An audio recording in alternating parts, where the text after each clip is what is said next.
Just start from here. All right. So some of the common themes that we've been talking about and have reemerged are around technology. I can't even get it out. Hope, community needs, changes to our communities, and how the church continues to live out its ministry and also struggle in some of our rural context. So with this said, I'm going to jump right in and let Carmen introduce herself and also share some of the things that she is up to. And just so I've shared the agenda, then we're going to take some time and you can ask some questions, but we're going to take some time in small groups to talk about the call. Last time we met, we sort of wrestled with what the call might mean. I call it the call, the vision that what that looks like in rural ministry. And we're going to come back and share some of our thoughts on that. And then we will have some time for just open questions. Carmen has allowed us to just open it up. So we'll of course be always respectful, but also maybe we have some challenging questions. So welcome, Carmen. Thank you so much for being here. Thanks, Bronwyn. It's my really deep pleasure to join you today. I'm also joining you from Toronto. I'm in the church owns an apartment that the moderator stays at when they are in Toronto. And that's where I am today. It's my last day of a 2-week meeting or 2-week trip to Toronto. I go home tomorrow morning. Halloween is my 11-year-old daughter's absolute biggest day of the year. And I would be in big trouble if I'm not home by the time she gets home from school tomorrow. I'm, as you know, the 44th moderator of the United Church of Canada. I am currently living with my family in Coquitlam. So was a member of Pacific Mountain Regional Council before I was elected as moderator, and I used to serve as executive director at First United Church Community Ministry Society in the downtown east side of Vancouver, working in outreach ministry for 5 years before my term as moderator. Some of you may know that I resigned from that position I originally started moderator on a 3-year leave of absence, but I resigned from that position on June 30th, and I will be joining the faculty at Emmanuel College as assistant professor of United Church of Canada Studies, and I will start teaching there in January of 2026. And so I'm excited about that. I had a dream during my time of being nominated before I knew that nobody else was going to let their name stand for moderator this time, that I had this dream about going on a road trip and just visiting as many rural congregations as I could in Canada. And then reality set in, and the fact that when I don't have the physical stamina to drive that much across the country, David Giuliano was like, somebody else is going to drive you though, right? Because we do not need the moderator driving off into a ditch in the middle of a not well-traveled road. And but the constraints of how all the infrastructure of the church, all the infrastructure of the country is really so focused on urban centers, and the additional cost to be able to do that, and the cost of being away from my family for as much as it would take to do that sort of came to bear. And so I am really grateful that you have started meeting virtually and that I could join you. I was born in Alert Bay, which at the time in 1975, when I was born, had a population of 2,000 people on an island that is 3 miles long and 2 miles wide. There are now 750 full-time residents there. I did my internship in Alsace, Saskatchewan, which is a town of, was 80 people. About 40 would come to the United Church on Sunday, and then the others would go to the Lutheran or Catholic churches close by.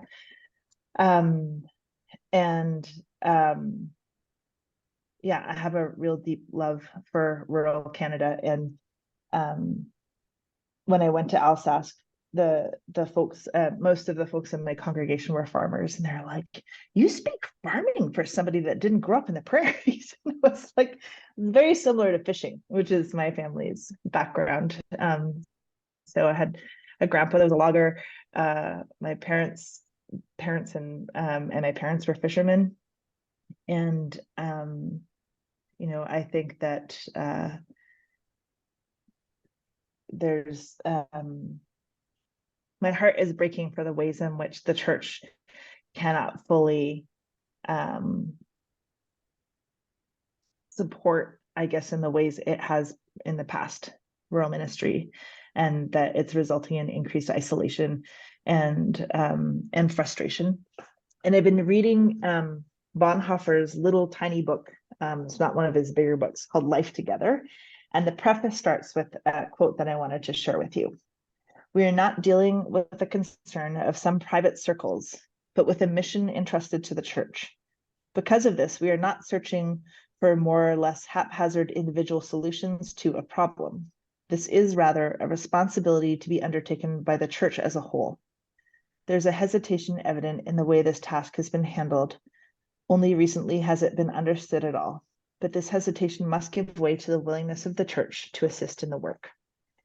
And he was just talking about life together as Christians and what it means to think about our ecclesiology, or how we define what the church is. But I was rereading some pieces of that on my lunch break, and I think that really applies to the whole church, but especially how the church relates to rural communities right now. So I wanted to share that with you. Yeah. So I don't think I have, I was going to talk more about flourishing, I guess, but I can save that for later. Well, That hopefully gets all the everybody- promotion on, like the website and social media and everything like that.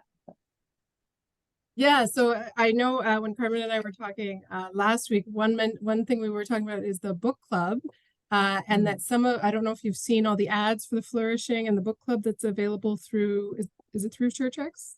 I assume everything is. I'll double check that, and I'll make sure I share the link. It's ChurchX. Before we're done. Yeah. But there are books in there that are rural based, actually. Like they do have a mix in those books. So I don't know if anybody's already signed up for those, but I thought that was intriguing. All right. Does anybody have any questions right off for Carmen?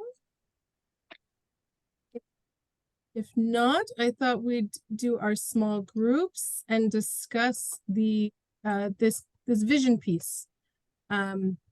So as always, when we break into our small groups, we share who we are and where we're from, and then dive into this question of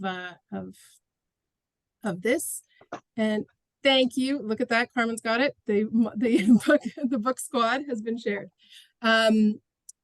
So yeah, let me know. We're going to break out for 15 minutes, so we have lots of time to still come back and chat.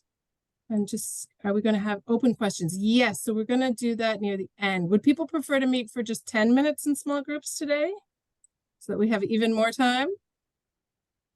Maybe we'll do that. I'll make the groups a bit smaller.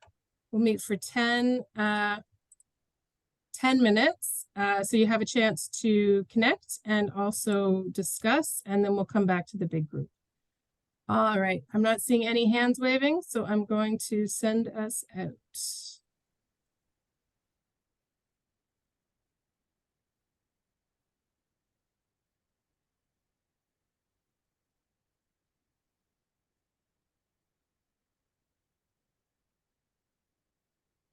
So I didn't put the co-hosts into.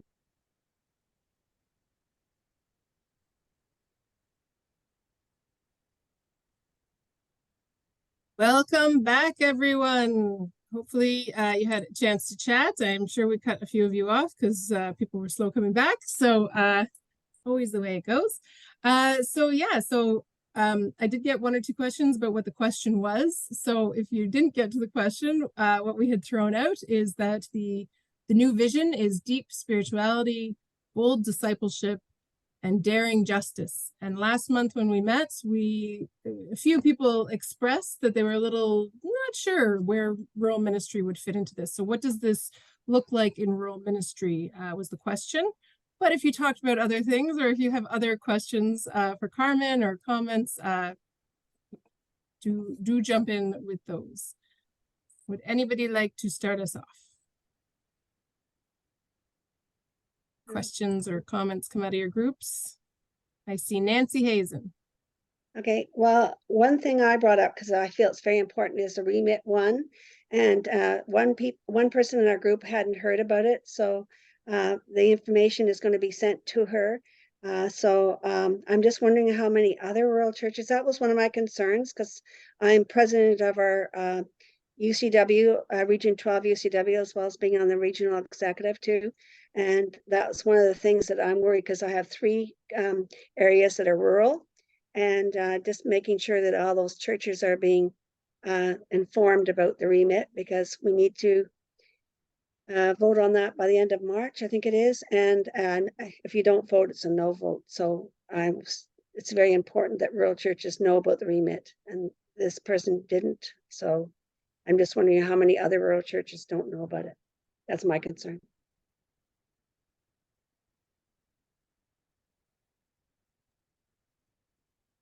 Yeah, does anybody have, I guess, just looking around the room here, have people heard of this? I know of at least 3 rural congregations that have not dealt with it. Or I don't know if they've heard. I'm not in those congregations, but I know of them. All right. Well, I just popped the information from the website on the in the chat there, so we can share that. We'll share it in the group in ChurchX too. Any other comments? If not, I'm going to ask Cheryl. Thank you for sharing that, Nancy. Christine, did you want to respond to this? Just say wait. Yeah, when we talked about it at our official board meeting, the question was raised as to how I know the remit isn't about the actual setting up of the Indigenous Council as an entity, as much as it is about permission for them to work on that. Is that correct? Am I understanding that correctly? So the question was, how does this, the question that was raised was, how does this not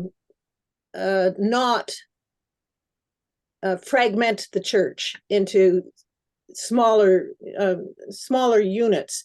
The person who was asking said, you know, we became the United Church because of the joining of 4 different denominations. And then, so how does this not take a step backwards to fragment the church into segmented groups? Do you want me to answer that, Mona? Yeah. So this is something that came up a few times at general council and in general council executive meetings around, you know, planning for the remit and our discussions around decolonizing church. And it is not meant to separate the Indigenous church from the wider church. It is meant to allow the Indigenous church to indigenize their governance.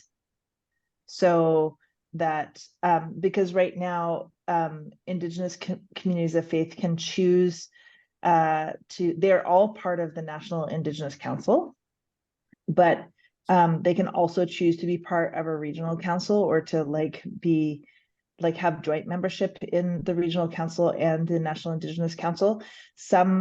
Some regions have done that, like the Native Ministries, former Native Ministries congregations in former BC Conference. They opted to remain members of Pacific Mountain Regional Council, but also to be members of the National Indigenous Council. And so it's allowing for more flexibility like that. And I actually think that allowing Indigenous communities of faith and the National Indigenous Council to relate to the rest of the church on its own terms will actually facilitate better dialogue between the Indigenous and non-Indigenous church. So it's really about governance structures and not about not wanting to be a member of the United Church. Like, I don't think they intend to have like their own, moderator or anything like that. It's about how they determine how they're going to fit into the governance of the church. So if I can ask a follow-up then, so how does them having their own governance structures facilitate the dialogue? I mean, what safeguards will we put into place to make sure that we don't then get siloed into our separate governance structures? So the Indigenous churches had a version of its own governance structures where some Indigenous communities of faith were previously part of the All Native Circle Conference, and that was sort of like an expansive conference under the previous structure of the church, but it was only really at the presbytery level within that All Native Circle Conference where the Indigenous church was exercising its governance in its own way. And so when the All Native Circle Conference came to General Council, for example, they didn't necessarily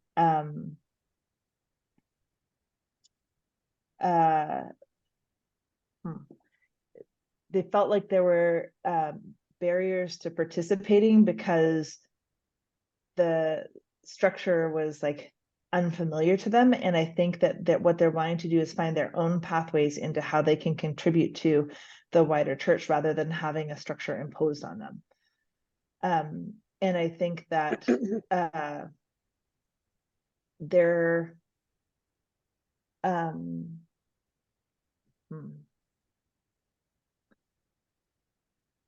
part of how I see the preventing like the siloing or separating off of the Indigenous churches, that the wider church also has a commitment to decolonization and want to hear from the Indigenous church and are designing,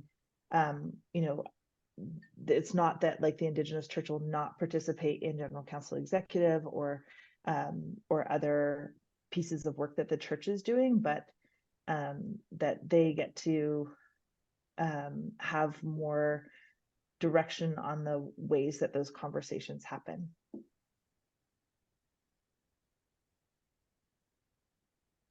I guess I should just.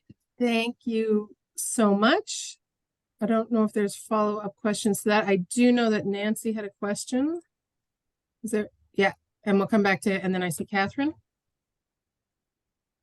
Or Catherine, did you have a follow-up question about this topic? I had a follow-up question. I just wondered, Carmen, if you are getting a response from people as to their understanding of what the remit is about, because people I've spoken to, not in rural congregations, had some trouble understanding what you're just explaining to us. Yeah. Are you getting any feedback on that, or? Well, generally, I'm not really that involved in it. It's been Adele and Sarah Stratton that have been facilitating learning sessions with the wider church. I think it's a very different remit because it's a preemptive remit, right? Yeah. So what Sendo Hyun just put in the comment, like it's about setting the Indigenous church free from the remit process requirement, is like they don't have to define it all now. They can work on it over the next 3 to 6 years and sort of determine as they're able to meet in their National Indigenous Spiritual Gathering, what it's going to look like. So I think that maybe the fact that it's a preemptive piece is what's challenging for the rest of the church. It's preemptive in a way. It's also playing catch up in a way, because when the comprehensive review task group met, there was not very good engagement with the Indigenous church, and in fact there was some pretty combative engagement with the church that made the task group back away. And so rather than slow down and say there's a relational issue with the Indigenous church and we really need to like sort that out and figure out a way forward together, they basically put a placeholder in the restructuring of the church and said there should be space for the Indigenous church to self-determine what its governance looks like, but we have no idea what that would look like, and they'll have to figure that out later.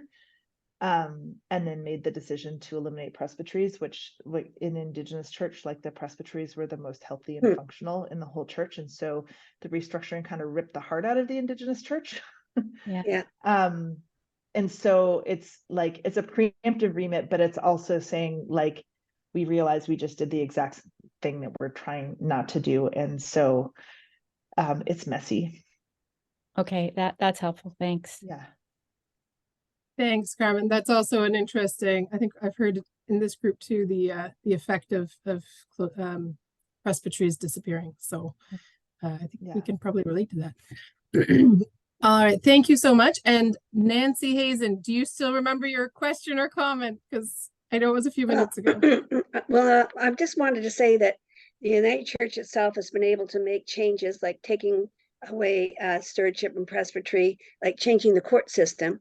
But if the Indigenous community within the United Church wanted to do that, they'd have to go and get special permission. Whereas this way, they'll be able to make changes like we've been able to make changes without having to go and ask permission or get permission. At least that's the way I see it.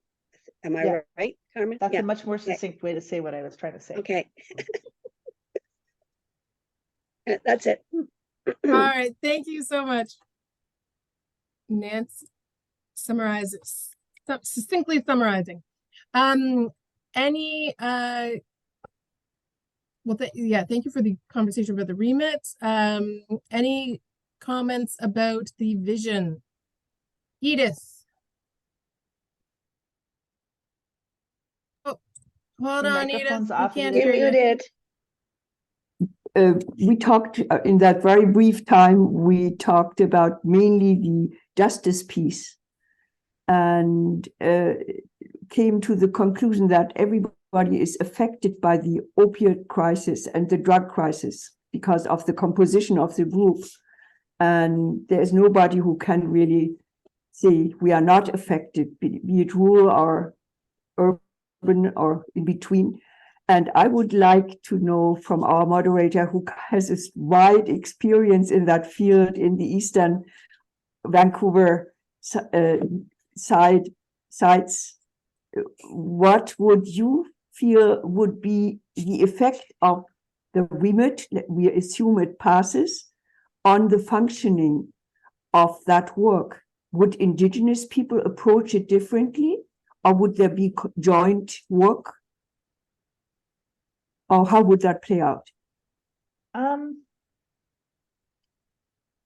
mean, I think the Indigenous, like, there doesn't seem to be a really catalyzed national movement, right? Like the First United Church made a proposal at General Council 43 to ask the church to support decriminalization of drugs for personal use and harm reduction.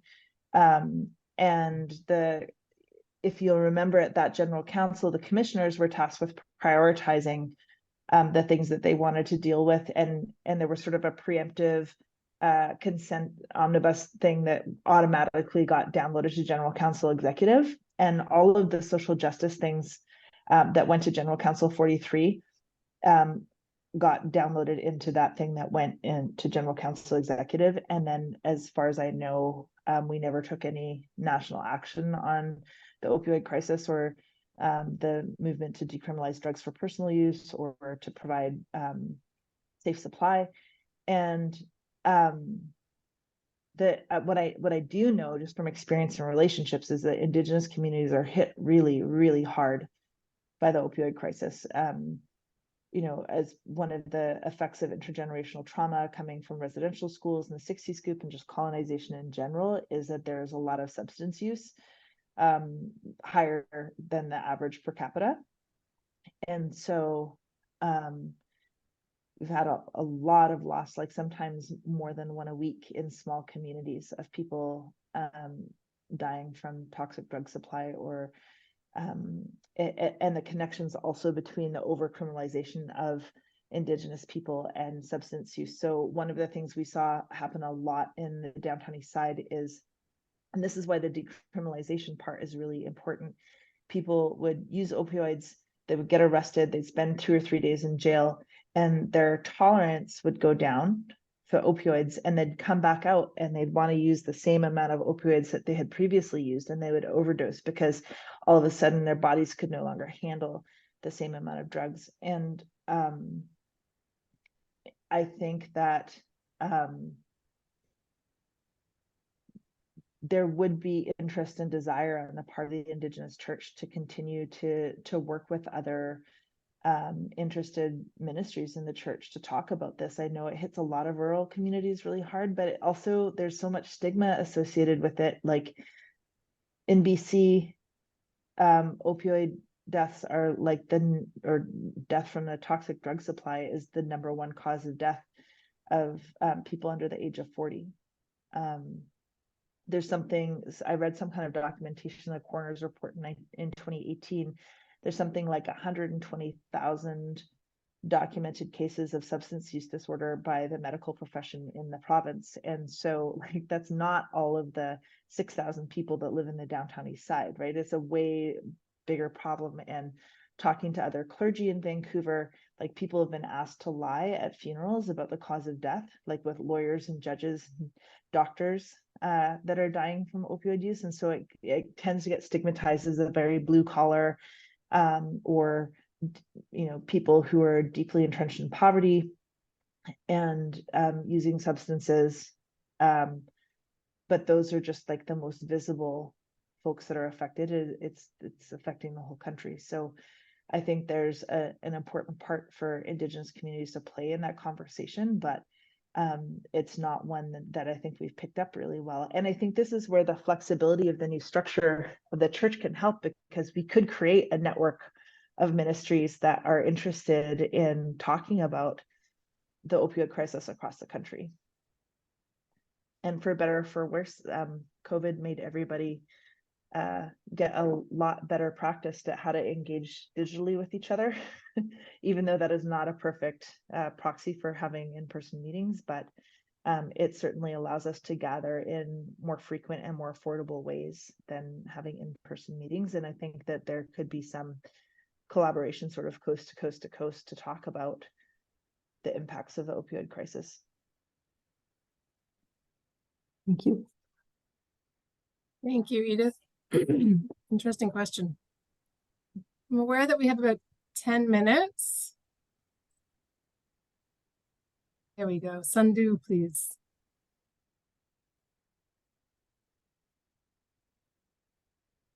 Yes, I'm from Meadow Lake, Saskatchewan.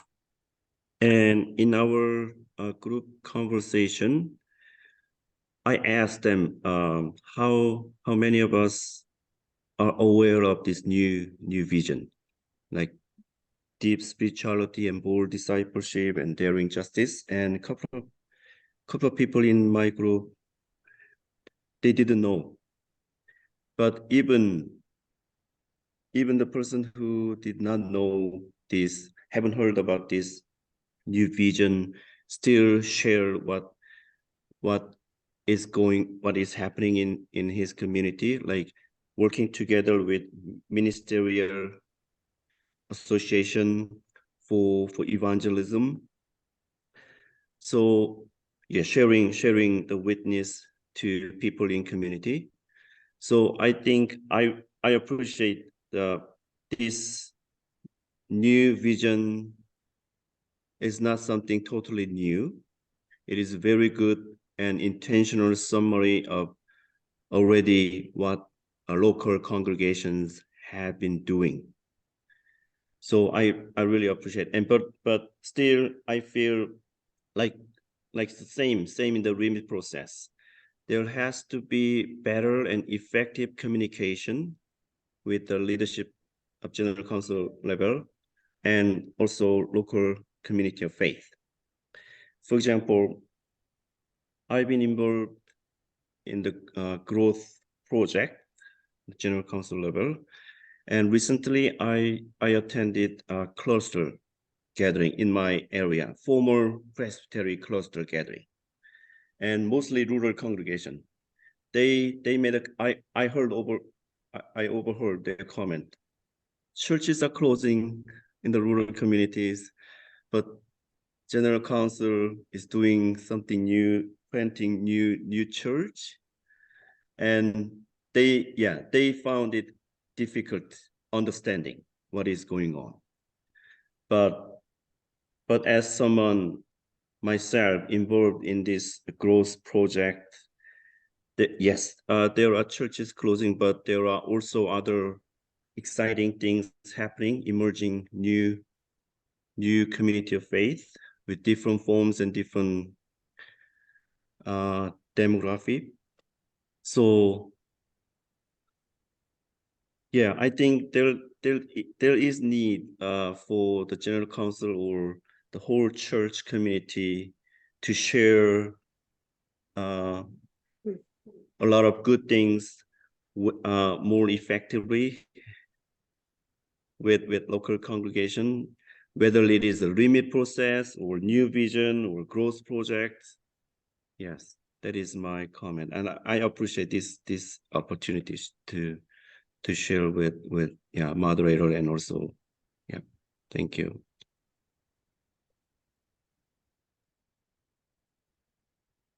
Yeah, I'm not sure if Carmen and I are in, or you could comment in communications. I was going to say, any advice on how to communicate better is welcome, but I'll let Carmen answer properly. I would say that too, because I think that there's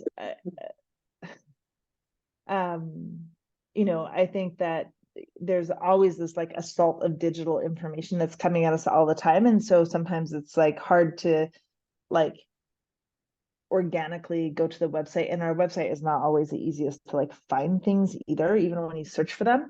But like I think in one of my email addresses I get the Essentials like newsletter, but I don't even remember which one, and so like sometimes I even miss stuff that's coming out from the National Church. But also because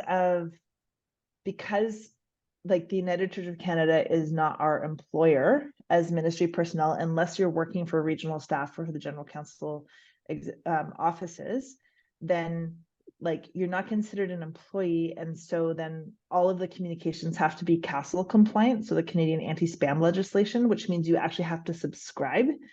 And so I don't think that that's ever been like super well communicated in itself.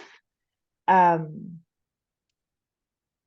also think that like we've never communicated perfectly, and maybe the exacerbation of that comes also as like a consequence of eliminating presbytery, because I think for better or for worse, presbytery was where a lot more word of mouth communication happened, and so you would know that you missed something that might have come from the church. Because I know we used to send out info packs when I first started in ministry, right? But I also know a huge number of my colleagues like threw them straight in the recycle bin without opening them.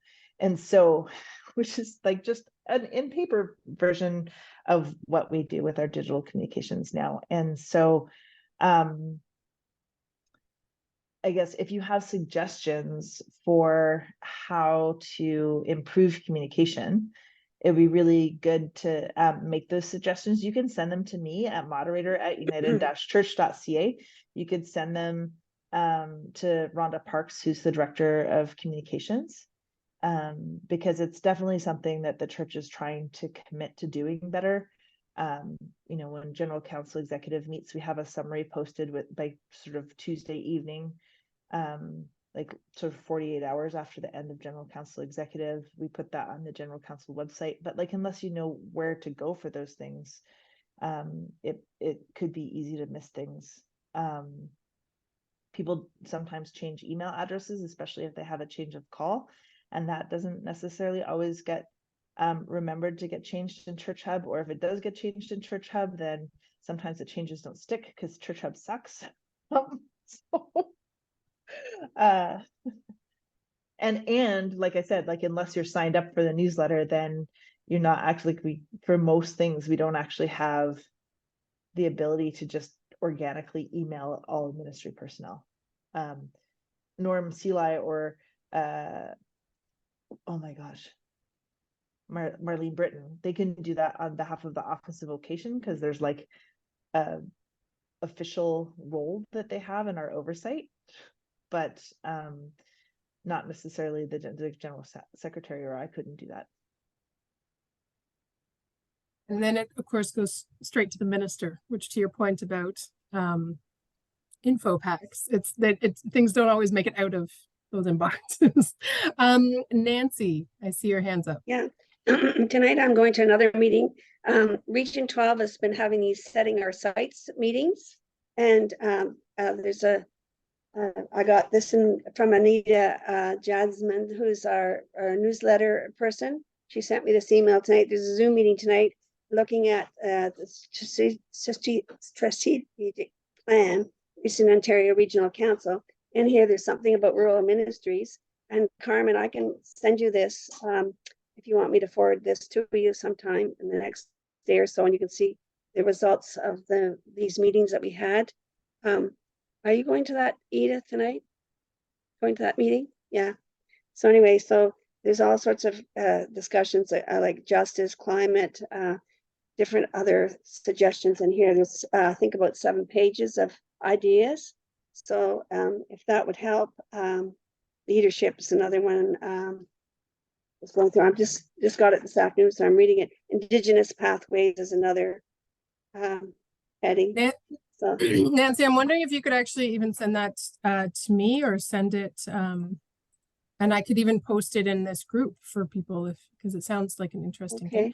I see. Yeah.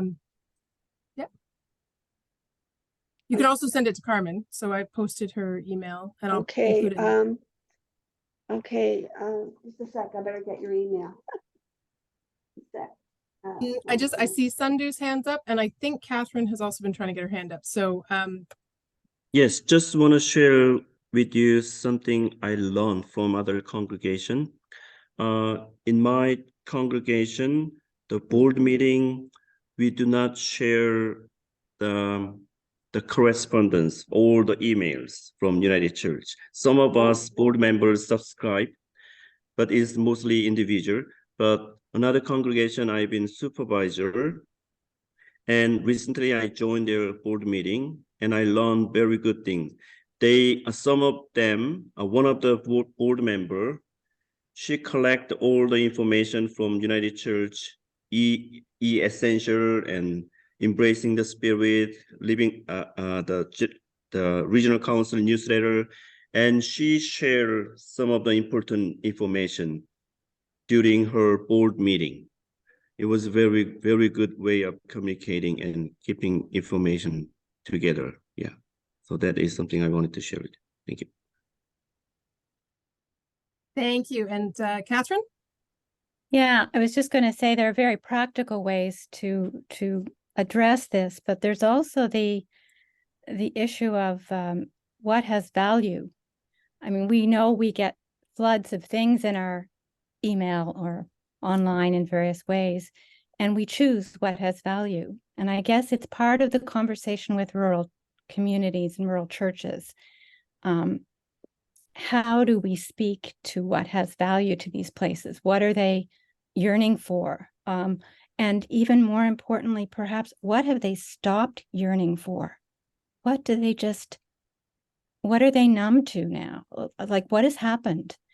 And again, I'm generalizing, and it's not the way everywhere, but I think it's an important thing to consider.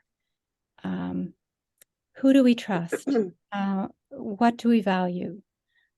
How do we have those conversations in different constituencies? So that's just.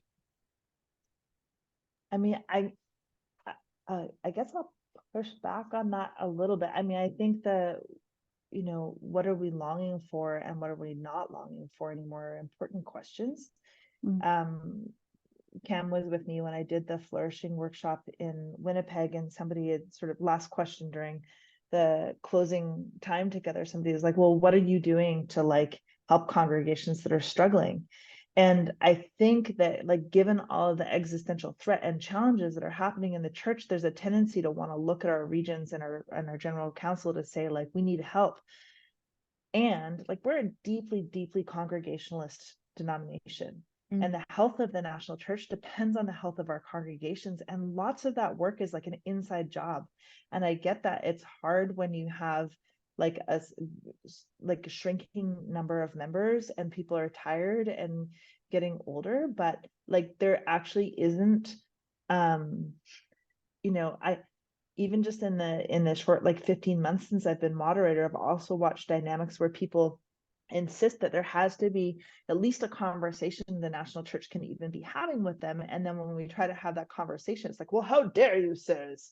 You know, like, because there's this like, how dare you tell us what to do at the local level? And it's like, we're in this really unhealthy reinforcing feedback loop in a way where it's sort of like this, like, you know, putting up the hand and the back walking away at the same time. And I think there's all kinds of historical reasons of why that happens. I do think there is a dynamic of like the urbanization of Canada that affects rural communities of faith in a way that people living in cities don't understand. But that is not, it's not limited to the church, right? It's like, this is a dynamic that is happening in your communities and not just in your congregations. And I don't know, like, I don't know how or what the church can say about that either, but no, I definitely agree. I don't think there should be handouts to, you know, to say, okay, dear, here is what you have to do to, I mean, I'm not looking for kind of infantilization or holding your hand through. People have to generate their own, but I think, yes, while urbanization is a fact culturally, it's not just in the church.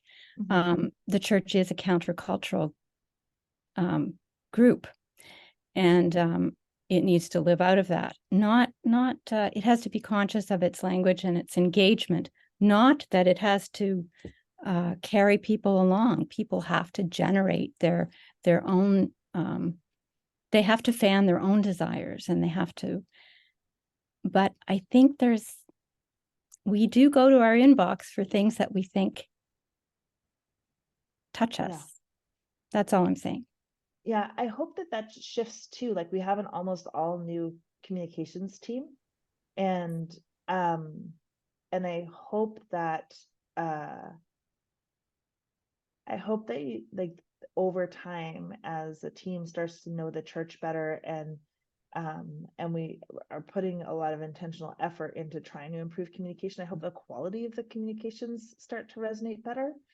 I also I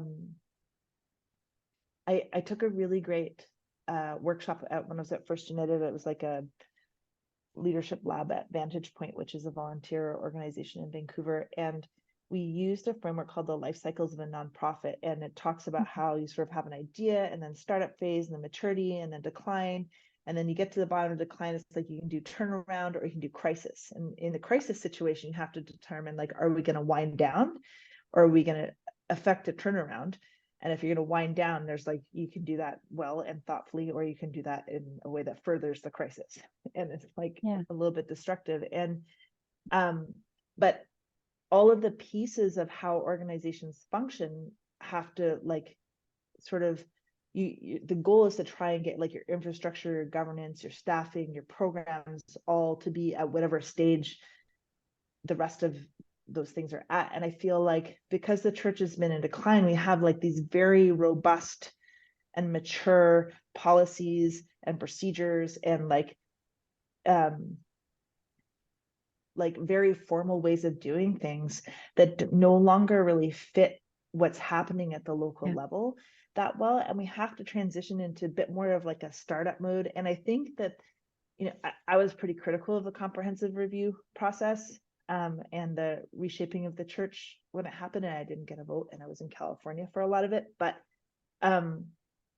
the benefit that I see of it, even though it feels like it's created this like dearth of guidance, is it actually has tried to liberate us from a lot of that really burdensome policy and procedure to recreate new ways of being church together. And because they're not spelled out, that feels very unmooring, right? Like we're a little bit untethered because we can't just go to a specific thing in the manual and look for the answer anymore.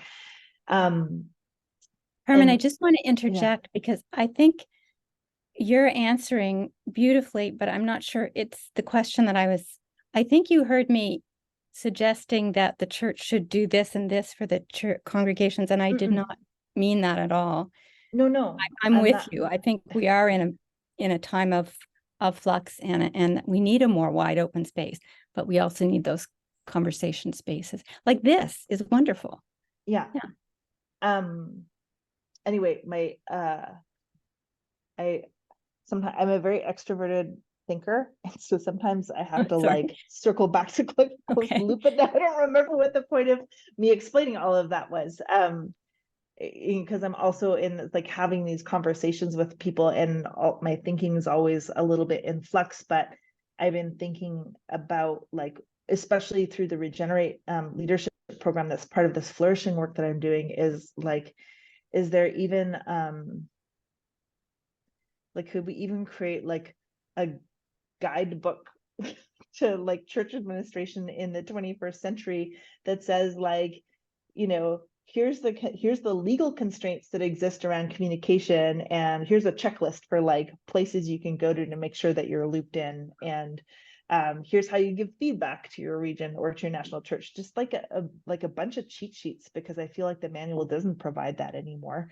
And it, I'm sure it would change the minute we finished it, but anyway, it was just sort of amusing that I was coming up with this morning. So Thank you. Well, I hate to put guidelines on, but we are over time. So thank you so much, Carmen, for being here. I don't know if there's final comments people want to pop into the chat, or final thoughts, Carmen, and maybe a closing prayer if that feels good. I know an hour goes by far too quickly all the time. Yeah. No, just I really appreciate the conversation, and that I mean, the existence of this group itself is a testament to the fact that we are finding new ways to be alive and beautiful together. If any of you have read the book When Church Stops Working by Andy Root, there's a phrase he has in there about like alive is beautiful, and that we need to measure our impact and like, I guess, who we are as church by our belief in our faith tradition. And it doesn't matter if we have a congregation of 6 or 600, but that we're coming together to practice bold discipleship and deep spirituality. I think the United Church is very good at the daring justice piece, and that now is maybe a time for us to invite at the community of faith level to really rumble with, what does it mean to practice deep spirituality, and how do we do bold discipleship, and to be able to articulate that for ourselves, and that every community of faith is contextual, right? So what is uniquely yours in ministry? Like, what are the things that you guys can be passionate about and own at your own individual level? Because what Empress Alberta has to offer compared to Alsace, Saskatchewan are very different, and they're, you know, half an hour from each other. Yeah, so those are the kinds of conversations that I think we all have to have at each of our communities of faith. Anyway, I could go on at length, and I usually do, so we'll stop there. And just I would love to join you guys another time. I don't want to like monopolize your time, but if it's helpful for you, maybe Bronwyn can reach out when you guys are ready to have another conversation. I'm always happy to do that, especially because it's fairly easy to pop a thing into my calendar and honor it when we're meeting virtually. Thank you so much for being here with us today. And I think we might take you up on that. I don't know. We'll see. We'll be in touch for the new year. Thank you so much. I see some thank yous popping in. We do have a meeting at the very end of November, I believe. So we'll be getting ready for Christmas. So I will close us out with prayer. Generous and loving God, thank you for this time together to share our questions, our concerns, some joys and celebrations. Be with each and every person gathered here as they return to their ministries and their families and work and their lives. Help them to feel your presence and feel our presence, feel the community's presence. That a little piece of your challenge has been heard, and we are holding those pieces.